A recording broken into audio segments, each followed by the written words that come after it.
Apologis Muslim sering bersikeras bahwa Al-Quran itu sempurna, tidak ada kontradiksi, tidak ada inkonsistensi, tidak ada kesalahan sejarah.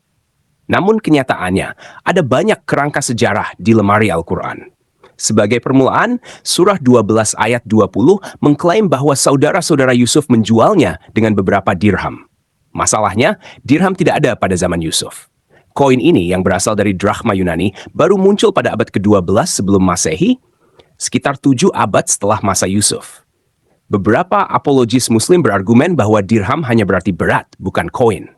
Tetapi, mari kita realistis. Ayat tersebut jelas menyarankan mata uang, dan tidak ada bukti bahwa dirham adalah koin yang digunakan di Mesir kuno. Bandingkan ini dengan Perjanjian Baru yang tidak melakukan kesalahan pada detail-detail ini. Perjanjian Baru secara akurat menyebutkan koin seperti drachma, stater, dan denarius, bahkan dengan nilai-nilainya yang benar. Jadi, sementara penanganan Al-Quran terhadap mata uang kuno membuat kita menggaruk kepala, Perjanjian Baru menunjukkan bahwa ia memahami koin-koin kuno seperti seorang ahli numismatik. Selanjutnya, surah 34 ayat 10-11 mengatakan bahwa Daud membuat baju zirah rantai dengan sedikit bantuan ilahi. Masalahnya, baju zirah rantai tidak ditemukan sampai abad ke-5 sebelum Masehi oleh bangsa Celt, sekitar 5 abad setelah masa Daud. Beberapa apologis Muslim mengatakan bahwa baju zirah rantai di sini mungkin hanya merujuk pada segala jenis baju besi dari besi yang terhubung. Tetapi ayat tersebut menyebutkan mata rantai yang seimbang sempurna, yang sesuai dengan teknologi baju zirah rantai yang muncul jauh kemudian. Sekarang, bandingkan ini dengan Alkitab yang tidak tersandung pada garis waktu.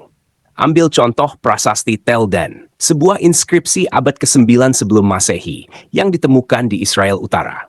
Inskripsi ini menyebutkan rumah Daud, memberikan bukti luar biblikal paling awal tentang dinasti Daud, dan mengkonfirmasi pengaruh historisnya segera setelah masa hidupnya. Sementara catatan Alkitab tentang Daud selaras dengan temuan dunia nyata, deskripsi Al-Quran tentang baju zirah Daud tampaknya melampaui garis waktu sejarah. Namun, ini menjadi lebih buruk. Surah 20 ayat 35 hingga 88 dan ayat 95 menyebutkan seorang Samiri yang menyesatkan bangsa Israel setelah Eksodus. Tetapi orang Samaria tidak ada sampai abad ke-8 sebelum Masehi, jauh setelah masa Musa.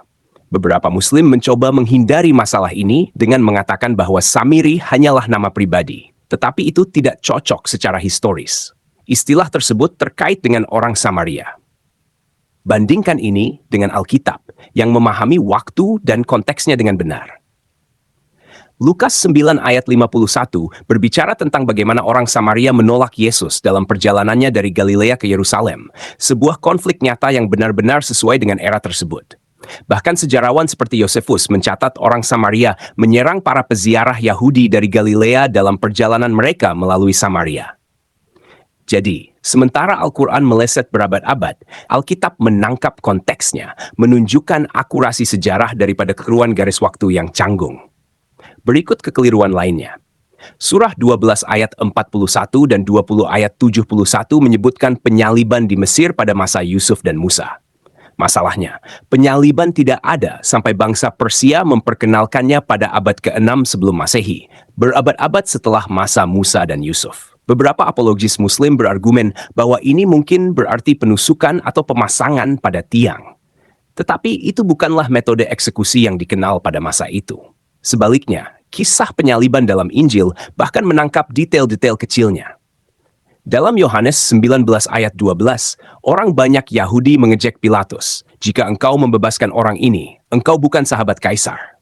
Ini menyentuh saraf, karena, seperti yang dicatat Philo, Pilatus sebelumnya telah membuat Kaisar Tiberius marah dengan mendirikan perisai emas di Yerusalem, yang mendapat teguran tajam. Ejekan orang banyak memaksa Pilatus untuk patuh karena takut akan reaksi lebih lanjut dari Roma. Sementara garis waktu Al-Quran meleset, Alkitab tetap sesuai dengan sejarah. Kesalahan besar lainnya terdapat dalam surah 9 ayat 30, di mana Al-Quran mengklaim bahwa orang Yahudi menyebut Ezra, Uzair, sebagai anak Allah. Seperti halnya orang Kristen dengan Yesus. Namun, monoteisme ketat Yahudi tidak pernah memandang Ezra seperti itu. Tidak ada bukti historis. Beberapa apologis berspekulasi bahwa Uzair mungkin merujuk pada figur lain atau keyakinan pinggiran di Arabia abad ke-7, tetapi itu hanyalah dugaan belaka. Bandingkan ini dengan Yohanes 4 ayat 22, di mana Yesus berkata kepada wanita Samaria, "Kamu menyembah apa yang tidak kamu kenal." Kedengarannya keras, tetapi ia menunjuk pada masalah historis yang nyata. Menurut Josephus, Antiquities 12 ayat 51, orang Samaria pernah menamai ulang kuil mereka di Gunung Gerizim menjadi nama Zeus untuk menghindari konflik dengan Antiochus, mencampurkan elemen pagan dalam ibadah mereka. Tidak seperti klaim Al-Quran tentang kepercayaan Yahudi, ini adalah referensi konkret terhadap kompromi spiritual yang sebenarnya. Apakah Anda sering salah menyebut nama? Al-Quran juga.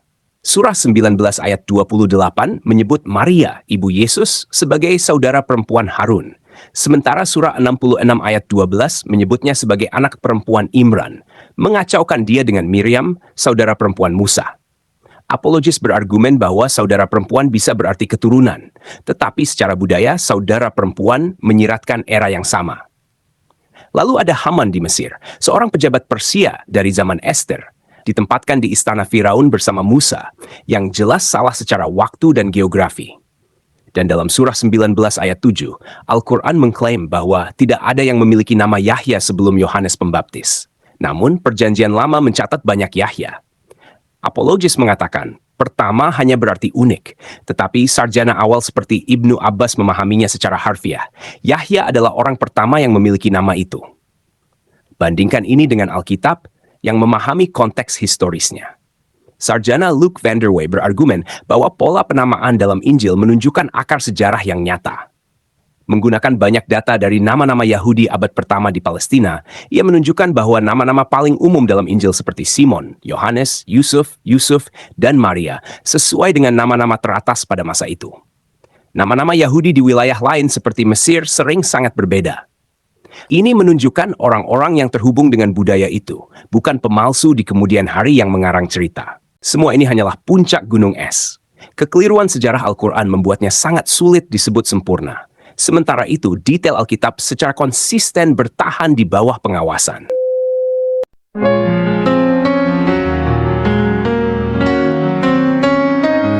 Janganlah hendaknya kamu khawatir tentang apapun juga. Nyatakanlah dalam segala hal keinginanmu kepada Tuhan dalam doa dan permohonan dengan ucapan syukur. Segala perkara dapat kita tanggung di dalam Dia yang memberi kita kekuatan. Bersukacitalah senantiasa dalam Tuhan. Sekali lagi ku katakan bersukacitalah. Tuhan kita akan memenuhi segala keperluanmu menurut kekayaan dan kemuliaannya dalam Kristus Yesus. Dimuliakanlah Allah dan Bapa kita selama-lamanya. Amin. Segala perkara dapat kita tanggung di dalam Dia yang memberi kita kekuatan. Bersukacitalah senantiasa dalam Tuhan. Sekali lagi ku katakan bersukacitalah. Tuhan kita akan memenuhi segala keperluanmu menurut kekayaan dan kemuliaannya dalam Kristus Yesus. Dimuliakanlah Allah dan Bapa kita selama-lamanya. Amin.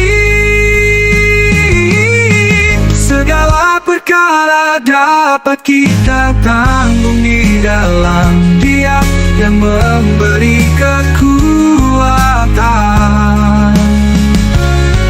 Bersukacitalah senantiasa dalam Tuhan. akan bersuka citalah.